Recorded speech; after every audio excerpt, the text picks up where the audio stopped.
On my way to court today, I blasted Taylor Swift to warm up my voice and calm my nerves. And there was a line in one of her songs that summarized what this case is about. Band-Aids don't stop bullet holes. And that's what this case is about. It's about the prosecution attempting to put a Band-Aid on problems that can't be fixed with a Band-Aid.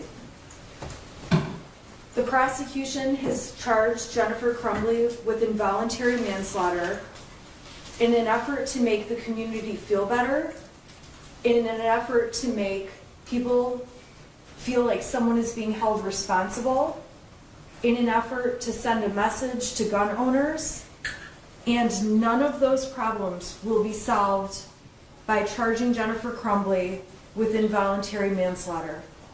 It's the same effect as when your child comes to you with a boo-boo and you give them a Band-Aid that they put on that doesn't take away the pain and can't undo what's happened to them.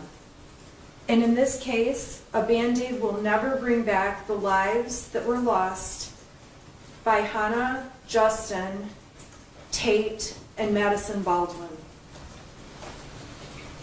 And the evidence in this case is absolutely horrific. Much of the evidence is going to make you sick and disgusted and scare you, traumatize you, and quite frankly, there's no reason the evidence needs to be shown. Mrs. Crumbley, myself, everyone in this courtroom agrees that on November 30th, 2021, the worst possible thing happened when Ethan Crumbley used a gun and terrorized the Oxford High School. So as you are watching the evidence, I ask you to keep in mind that much of what the prosecution is going to show you is going to alarm you and disgust you and be horrifically sad and tragic, but that evidence is about about the shooter.